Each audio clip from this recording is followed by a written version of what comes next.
Olá pessoal, tudo bem? Bem-vindos a mais uma aulinha do nosso curso de Resolução Comentada e Exercícios de Física 3. E na aula de hoje nós vamos fazer o exercício 7 do capítulo 2 do livro Curso de Física Básica 3 do Moisés Nussbaum.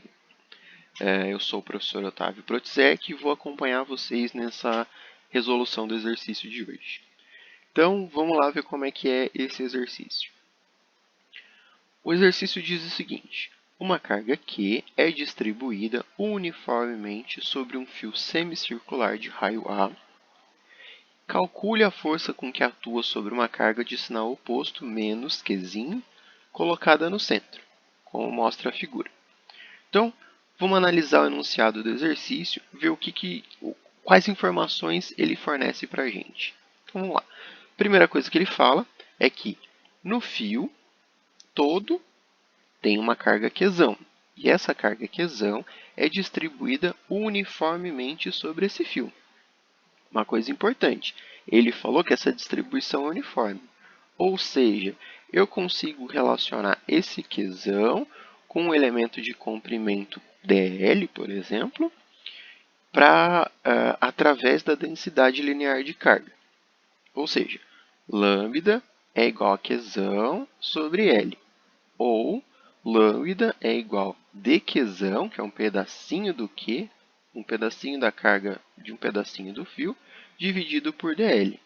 Assim a gente vai conseguir substituir essas coisas na lei de Coulomb daqui a pouco. Outra coisa que ele fala para a gente é o raio do fio.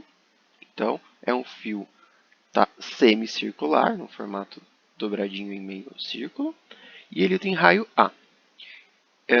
E ele pede para calcular a força com que esse pedaço de fio semicircular de raio A atua sobre uma carga Qzinho de sinal oposto colocado no centro desse fio, ou no centro dessa distribuição de cargas.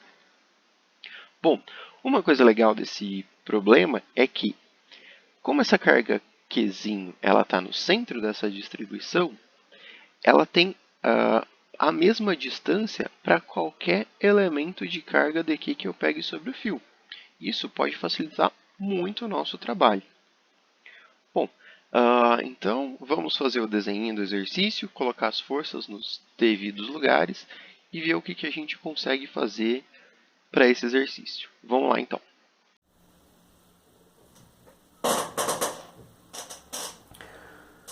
Bom, como eu havia dito, o exercício 7 do capítulo 2, o que o enunciado dá para a gente? O enunciado dá a carga Qzão distribuída uniformemente nesse fio semicircular.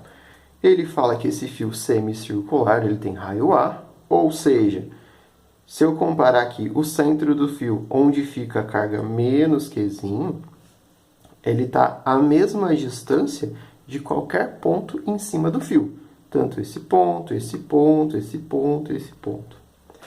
E o que o problema quer? O problema é que a gente encontre a força que esse fio de carga está exercendo sobre essa carga Qzinho. Primeira coisa que a gente vai analisar. Bom, as cargas elas têm sinais opostos. Esse aqui é menos e esse aqui é mais. Quando a gente tem cargas de sinais opostos, a gente sabe que a força originária entre esse par de cargas, ela é sempre atrativa. Então, o que vai acontecer? Bom, vamos escolher um elemento dl aqui, ó. Peguei esse daqui.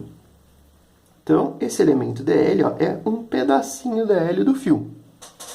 Professor, eu posso pegar qualquer pedacinho do fio? Pode pegar qualquer pedacinho dl do fio. Esse pedacinho dl, eu consigo saber como a densidade, a distribuição de cargas é uniforme, eu consigo saber a quantidade de carga que tem nesse pedacinho dl. Ó, eu sei que a quantidade de carga de um pedacinho dl é lambda, que é a densidade linear de carga, dl.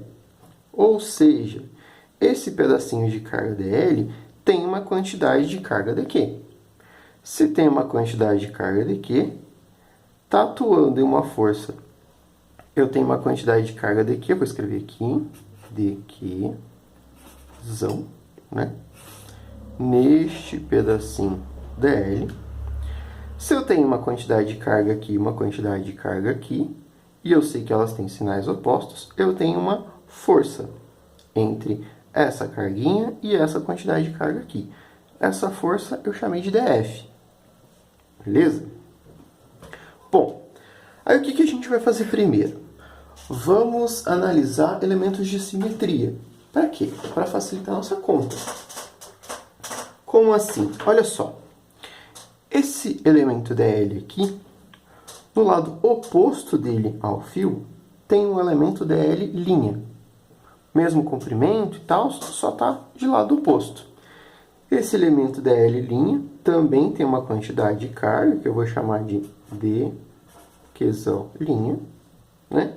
Proporcional a esse elemento dl, relacionando com lambda sempre. Essa quantidade de carga aqui, nesse elemento dl, ela também vai originar uma força da carguinha menos Q para cá. Ou seja, eu vou ter uma força dF' apontando nessa direção. Beleza? Professor, para que tudo isso? Bom, olha só. Se a gente olhar aqui essa força dF, eu fiz um desenho melhor aqui pra gente. Então, ó. dF, né? Separei só aquele elemento dF, ou dF', né? Vamos chamar de linha aqui, só para manter a notação. Esse elemento dF, ele vai fazer um ângulo θ, né? E esse elemento dF, eu consigo decompor ele em dfx e dfy. Até aí tudo bem. Mas olha só que legal. Esse elemento dF, o dF', dF', eu tenho meu dx, dfx' e dfx. Se a gente olhar aqui no desenho, a gente vai perceber que dfx e dfx', eles apontam em sentidos opostos. E outra coisa que a gente sabe é que essa distância daqui até aqui e daqui até aqui é sempre a mesma, sempre A. Então, se a gente lembrar lá da lei de Coulomb, ela relaciona a quantidade de carga a uma constante e a distância, dividido pela distância ao quadrado. Se a distância desse cara aqui é a mesma desse daqui, relacionado a carga menos Qzinho, ou seja, em módulo, eu tenho o mesmo valor para a força. Se eu tenho o mesmo valor em módulo e sentidos opostos, eu posso cancelar. Portanto, dfx é zero, né? Não sobrou nada para a gente calcular em x. Oh, isso é bom? Isso é bom. Por quê? Sobra só a componente y da força. Ou seja, a gente vai ter que executar a lei de Coulomb uma vez só em uma única direção. Isso ajuda bastante porque diminui muito o volume de conta. Então, o que sobrou para a gente? Sobrou df e dfy e dfy', todos apontando na direção de j, correspondente a y. Ou seja, o que a gente pode concluir? Todo elemento de carga dQzão que estiver em cima desse anel aqui, exercendo uma força sobre Qzinho, essa força sempre vai apontar aqui para o centro e sempre aqui na direção de y. Ela pode ter mais intensidade, como se eu pegar o elemento de carga que está aqui, ou ela pode ter menos intensidade, não importa. Ela sempre vai estar apontando nessa direção de y. Beleza? Então, eu posso dizer que a força resultante ela vai estar na direção de y. No exercício anterior do fio, a gente pegou, dividiu o fio em 2 e multiplicou.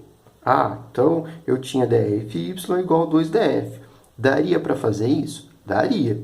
Mas o que a gente vai fazer aqui agora? A gente vai tomar esse dfy só nessa direção, para facilitar na hora da gente fazer integral. Ah, professor, mas no outro lá a gente fez e tal.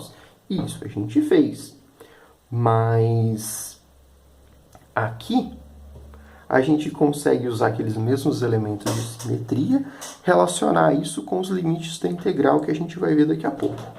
Bom, então vamos lá. Vamos abrir, descobrir como é que a gente calcula esse nosso dfy. Voltando àquele desenho separado, ó, df, dfy, dfx. Eu sei que dfx eu já não vou precisar me preocupar, então meu foco é tentar descobrir esse dfy. Bom, o que a gente pode lembrar? Pode lembrar da equação para o seno e da equação para o cosseno. A equação do seno é cateto oposto sobre hipotenusa, e a equação do cosseno é cateto adjacente sobre hipotenusa. Então, se a gente pegar aqui o seno, cateto oposto, o ângulo θ, cateto oposto ao ângulo θ, a gente vai ter dfy, a projeção desse vetor aqui. Deste vetor aqui. E a hipotenusa, que é o próprio df. Para o cosseno a gente tem cateto adjacente e hipotenusa. Cateto adjacente é aquele que está sempre coladinho com o ângulo, então é o dfx. E a hipotenusa, novamente, é o df. Como a gente já descobriu que não vai precisar mais usar o dfx, a gente vai focar só no dfy em termos de seno. Bom, o que eu vou fazer aqui? Eu vou isolar esse df, ó. df é igual... Perdão. dfy é igual a df seno de θ. Ou seja, ó, dfy igual a df seno de θ. Ah, professor, por que já colocou em módulo aqui? Bom, eu coloquei em módulo porque eu já descobri a direção da força. Esse fy vai apontar sempre na direção de j. Aí o que eu posso fazer? Eu posso colocar em módulo para eu não precisar me preocupar com as direções depois. Calculo esse df em módulo, coloco ele aqui e já sei a direção que ele está apontando porque eu vi na figura. Bom, vamos chamar essa equação de equação 1. Aí se a gente lembrar lá da lei de Coulomb, o que a gente vai precisar descobrir? Bom, vamos precisar calcular o df e tentar relacionar isso com o seno de θ. Então, a gente tem que tentar descobrir o valor desse df para substituir aqui e um jeito de relacionar ou de descobrir o valor desse seno de θ. Vamos começar pelo df.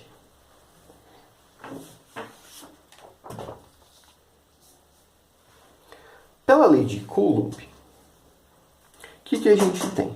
Uma força, né, é igual menos, aplicando já na nossa equaçãozinha lá, menos Qzinho Qzão dividido por 4πε0 vezes 1 sobre r quadrado na direção da reta que une essas duas cargas. Isso se eu tiver uma carguinha pequenininha, pontual, e outra carguinha. Mas essa carga aqui, ela está distribuída em todo aquele semicírculo. Então, o que eu fiz? Eu peguei um pedacinho daquela carga, dq, que eu relacionei lá com dl, e em vez de ter a força total, como eu tinha aqui, eu tenho df, porque aí eu sei calcular. Bom, df, então, aquele menos q sobre 4πε0, repetir essa parte aqui, vezes dq r quadrado na direção que une esses dois pontos. O que eu faço com isso agora? Eu posso substituir essa equação 2, que eu encontrei o df, naquela equação 1 que a gente tinha aqui, ó. Nessa daqui, ó. dy df seno θ. Então, dy, substitui o df aqui e mantive o seno θ. Bom, a gente sabe que para conseguir a força total, a gente vai ter que dar um jeito de integrar isso daí em alguma coisa depois, para transformar esse df num f. que a gente pode fazer? Bom, para integrar, eu preciso tentar deixar essas coisas que são variáveis em termos de uma mesma variável. Então, o que eu posso fazer? Primeiro, eu vou começar aqui com dq. Ó, dq eu sei que é lambda dl. Né? A gente já viu nas páginas anteriores. Vou pegar, substituir aqui. Eu sei também que lambda, né, é a quantidade de carga, é a razão entre a quantidade de carga e o comprimento do fio. Se eu pegar um pedacinho da carga e o pedacinho correspondente do fio, eu tenho a mesma razão. O que eu ganho com isso? Bom, eu ganho com isso que eu sei que esse L está relacionado com o raio. E o problema me deu o raio. Então, isso daqui vai ser útil para a gente daqui a pouco. Mas primeiro vamos substituir aqui, ó, dq lambda dl na equação 3.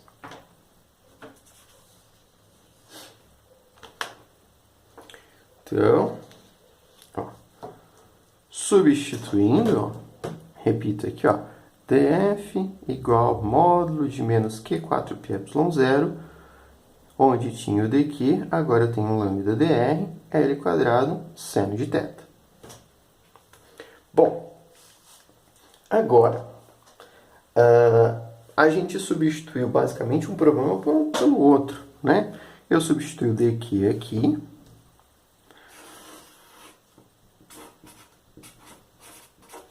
por lambda dl. Professor, eu também não sei o dl, ele é um elemento muito pequenininho. Mas a vantagem do dl é que eu consigo relacionar ele com o ângulo e com o raio θ, com o raio do semicírculo, que é A. Então, vamos tentar focar em descobrir esse dl. Bom, se a gente pega um círculo completo aqui, né, fazendo uma revisãozinha, a gente sabe que um arco, que eu vou chamar de L, ele pode ser descrito em termos de uma constante, e essa constante é o raio do círculo, e uma variável θ. Essa variável é o ângulo entre o arco e o eixo que eu estou adotando, e eu posso descrever o comprimento desse arco como sendo o raio, que é mais importante, porque ele é uma constante, e o ângulo θ.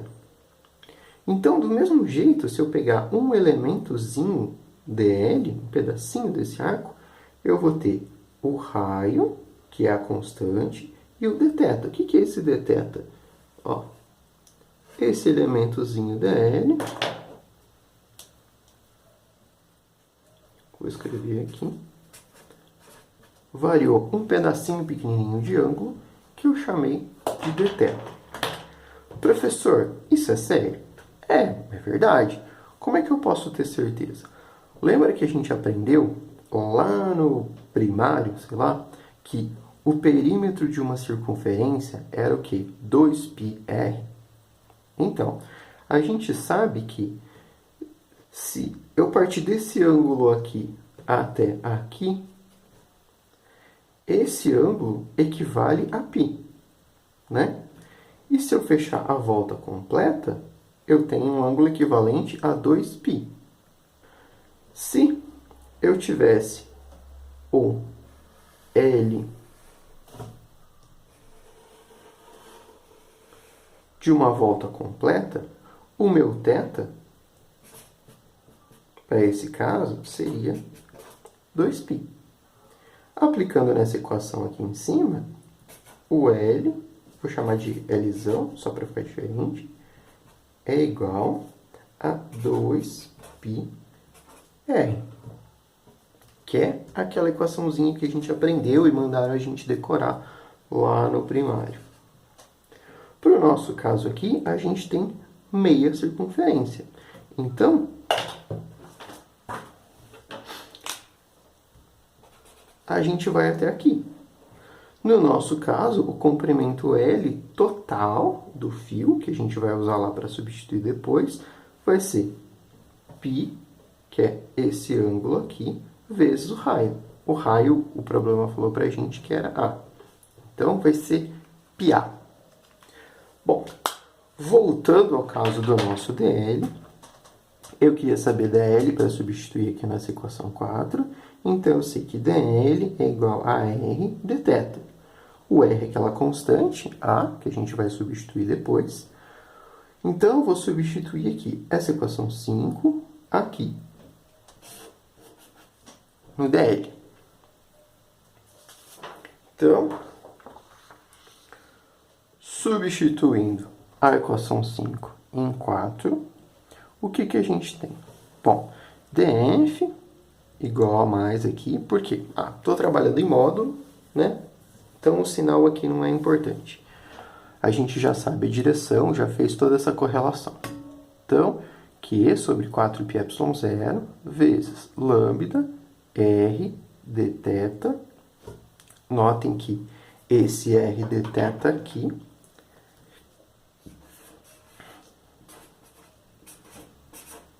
é esse dl da página anterior. Então, ó, de novo, ó, lambda r dθ dividido por r quadrado vezes seno de θ, tudo isso na direção de j.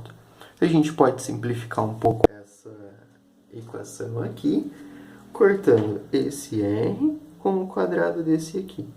Fazendo essa simplificação, essa equação é reduzida em df igual a q sobre 4πε0, lambda dθ dividido por r, seno de θ. Bom, o que a gente pode fazer agora? Eu tenho uma equação para df, ou df.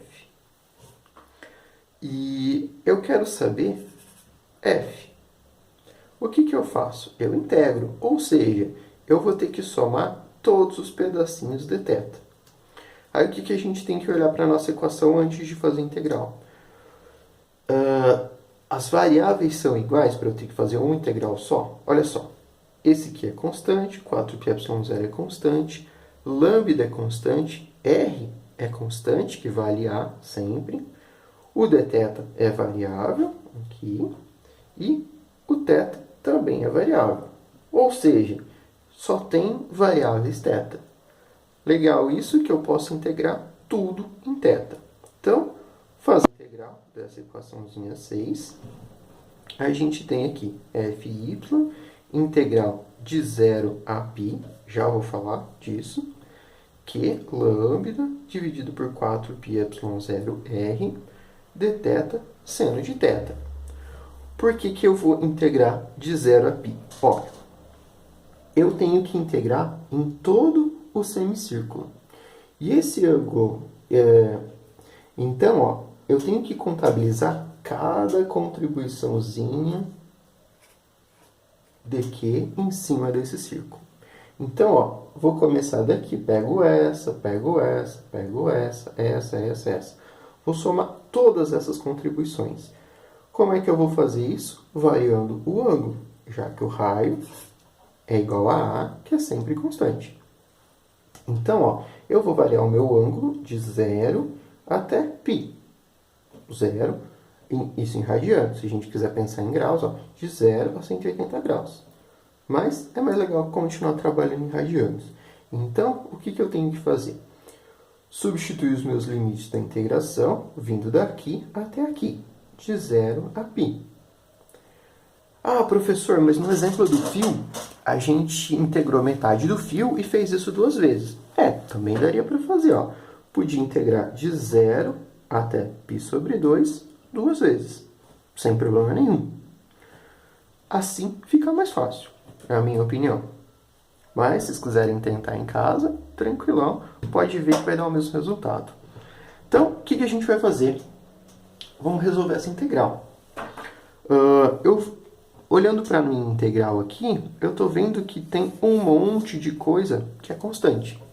O que a gente faz quando tem um monte de coisa constante na integral? A gente coloca para fora. não vai variar o resultado mesmo, né? E daí para de me atrapalhar lá dentro da integral. Então, fazendo isso... Nossa, quanto verde nessa página, né? Ó, coloquei tudo que era constante naquela integral para fora, então eu tenho FY igual a Q lambda 4πε0r, tudo constante, e uma integral de seno de θ em θ de 0 a... Bom, fazendo a integral, eu sei que a integral de seno é menos cosseno, né? De 0 a π. Vou substituir os limites da integração aqui. Fazendo isso, eu tenho ó, o final, então eu tenho menos cosseno de π, menos o inicial, só que como tinha sinal de menos aqui, ficou mais. Então, vou colocar ele em vermelhinho aqui, para a gente lembrar, né? Então, ó, final, menos cosseno de π, menos o inicial, menos ficou mais, cosseno de 0. Cosseno de π é menos 1, cosseno de 0 é 1, então eu fiquei com menos 1 vezes menos, então aqui ficou 1, aqui ficou 1, ou seja, o resultado dessa integral é 2. Então, o que sobrou para mim? Fy igual a Q lambda dividido por 4πε0 vezes 2, tudo isso na direção de J. Vou simplificar esse 2 com o 4 que eu tenho embaixo da fração. Simplificando, eu fico com Fy, Q, lambda, 2πε0r, tudo isso na direção de J. Tá bom o meu resultado? Tá quase. O que eu tenho que fazer? Olha só, se a gente olhar para o lambda aqui, a gente vai notar que o problema não deu essa informação para a gente. Ele falou para a gente que o fio tinha uma quantidade de carga. Ah, professor, mas não está certo assim? Não está, porque a gente não está respondendo na mesma linguagem que o problema perguntou para a gente. Ele não deu essa informação, né? Ele deu meios da gente usar ela e depois retornar aquela quantidade de carga. Então, o que eu tenho que fazer? Tentar escrever esse lambda em termos do que o problema me deu. Bom, eu sei que lambda, a densidade de carga, é igual à carga total dividido pelo comprimento total do fio.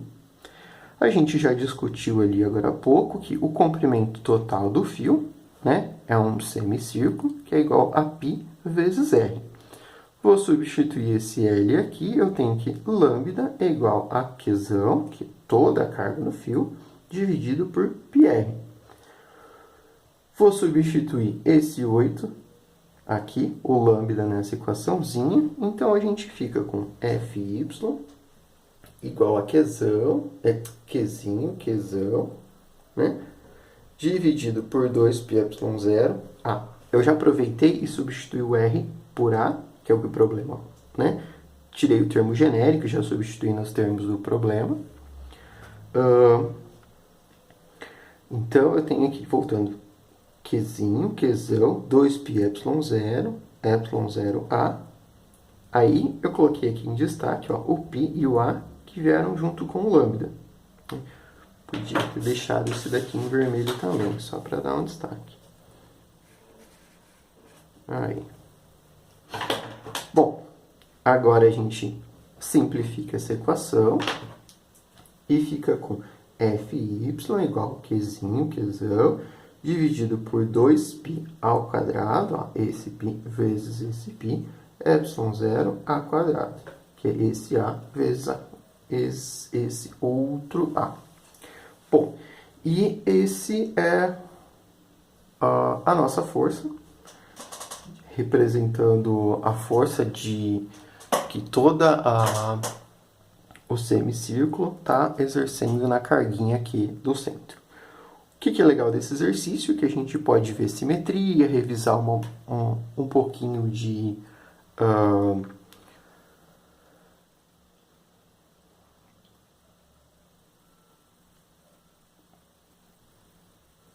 pouquinho de elementos de rotação e tal, e começar uma introduçãozinha em coordenadas polares. Bom, então, essa é a resposta do nosso exercício.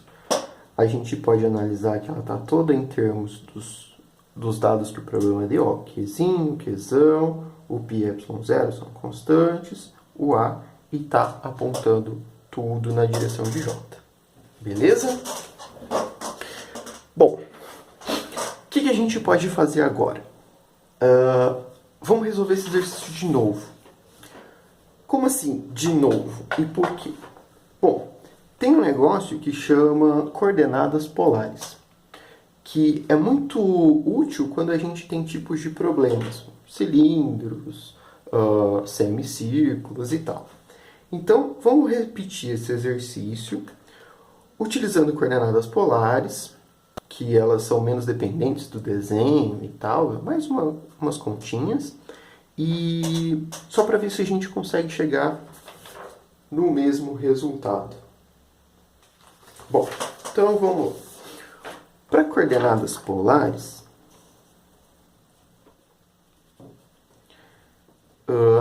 eu tenho que fazer a transformação das coordenadas x e y, que a gente tinha lá do nosso começo, em coordenadas em termos polares, que elas são em termos do raio e do ângulo θ. Já estou fazendo isso direto. Bom, então eu sei que x em coordenadas polares é igual a A cosseno θ, e y em coordenadas polares é igual a seno θ. Definição de coordenadas polares. Aí o que a gente tem aqui, ó? Voltando para a lei de Coulomb, para um pedacinho de carga. Então, ó, 1 sobre 4 πε0, Qzinho dq sobre A quadrado. Até aí tudo bem. Aí o que acontece aqui? Aqui a gente tem aquele R, aquela versor, R chapéu, que é o que mostra a direção dessa força. Se a gente olhar para o desenho que a gente tinha lá no começo, vamos achar aqui. Olha só. Voltando aqui, ó. Concorda que aqui, qualquer ponto aqui, ele tem coordenadas x e coordenadas y, né? O que eu estou fazendo aqui? Eu tenho esse vetor força, ou qualquer um outro aqui, e eu estou escrevendo o versor, ou seja, o vetor que está nessa direção, o vetor unitário que aponta nessa direção aqui, né? Em termos de coordenadas polares. Então, ó, eu tenho A cosseno de θ na direção de I, ou seja, a decomposição desse vetor na direção de x, e A seno θ na direção de y. Por que eu dividi tudo isso por A? Para ter sempre um valor unitário. Ou seja, eu estou multiplicando essa equação aqui, em azulzinho, da lei de Coulomb, por um versor, né? É um vetor com módulo 1. Ou seja, ele não vai atrapalhar, não vai acrescentar em módulo, mas ele vai me mostrar uma direção. Notem que, nesse caso aqui, ó, esse versor, ele está apontando a direção de x e de y, né? A gente viu na resposta do problema, que a gente respondeu agora há pouco, que essa força ela vai apontar só na direção de y. Vamos ver se a gente consegue o mesmo resultado. Então, basicamente, o que a gente tem que fazer é aquela integral. Ó. Coloquei tudo que era constante para fora da integral. Então, eu fiquei 1 sobre 4 πε0, Qzinho sobre A quadrado, integral de dq. Aí, esse dq, né, é uma variável diferente dessa daqui, então eu vou ter que relacionar as duas. Então, dq, repetir o versor, né? Bom, relacionando o dq, como a gente fez lá agora há pouco, ó, dq é lambda dl, né? E o dl é a dθ. Para a gente conseguir escrever esse dq, em termos de θ para conseguir integrar isso daqui. Então, ó, substituindo essa equação 2 na equação 1, eu tenho as constantes, né? 1 sobre 4πy0, Q sobre a quadrado, lambda a de θ, vezes, né? Coloquei esse azinho que estava aqui, ó, em evidência, aqui, a cosseno de θi mais seno de θj. Que mais que eu posso fazer, ó? Já substituí de cara o lambda, que é a carga total, pelo comprimento total, que a gente viu agora há pouco. Lambda é igual a Qzão sobre π vezes A. Peguei isso e substituí aqui. Substituindo, ficou a parte constante, ó, 1 sobre 4πy0, Qzinho a quadrado, vezes a integral de Qzão, π a quadrado, vezes a quadrado, né? De Q cosseno θi, seno θj. Cortei um a quadrado com outro a quadrado, vai sobrar um a quadrado aqui, que é constante. Então, fazendo essa simplificação, o que sobra para mim? A parte constante, ó, 1 sobre 4πy0, ó, esse π veio para cá, ficou um π quadrado, ε0, sobrou um a quadrado, as cargas totais também são constantes, e sobrou para mim a integral de cosseno de θi mais seno de θj em dθ. Aí o que a gente tem que fazer? Integral do cosseno, integral de seno, de 0 até π. Por que de 0 até π? De novo, porque a gente tem um semicírculo. Eu chamei a integral de cosseno de 1 e a integral de seno de 2, só para a gente fazer elas separadinhas aqui e substituir depois. Então, eu tenho, ó, integrando essa integral 1, ó, cosseno de θ dθ de 0 a π, integral de cosseno é seno de 0 a π, aí eu tenho seno de π é 0, menos seno de 0, que também é 0. Portanto, essa integral toda aqui ficou igual a 1. Integrando a integral 2, a do seno, a gente fez isso agora há pouco, né? Integral de 0 a π de seno de θ dθ igual a menos cosseno de θ de 0 a π. Substituindo aqui, ó, final, então, cosseno de π é menos 1, menos 1, vai dar mais 1 aqui, e cosseno de 0, cosseno de, vamos lá, de novo, menos cosseno de π vai dar 1, e menos cosseno de 0 vai dar 1. A gente tem 2. Ou seja, a integral 2 aqui tá 2. Bom, se essa daqui deu 0, essa daqui deu 2, eu tenho toda essa constante aqui multiplicando por 2. Vou substituir, né, os resultados das integrais 1 e 2 na simples. Eu tenho f igual 1 sobre 4πy0, 4π quadrado, epsilon a quadrado, Qzinho, Qzão, isso aqui não mudou, vezes 2, que é o resultado das integrais. Então, simplificando aqui, eu tenho que f igual a Qzão, dividido por 2, π quadrado, ε0, a quadrado, tudo isso na direção de j. Professor, por que na direção de j? Olha só, se a gente olhar aqui, essa integral aqui, que deu 0, ela estava na direção de i. E essa daqui, que deu 2, estava na direção de j. Então, sobrou um 2 aqui dessa integral, mas tem esse j também. Ou seja, nós conseguimos retornar no mesmo resultado que tínhamos obtido anteriormente. A diferença é que essa que eu chamei de f é aquela de fy. Mas as duas são a força total que o semicírculo está exercendo sobre aquela carguinha aqui no centro dele. Bom, por hoje é só, pessoal. Um abraço.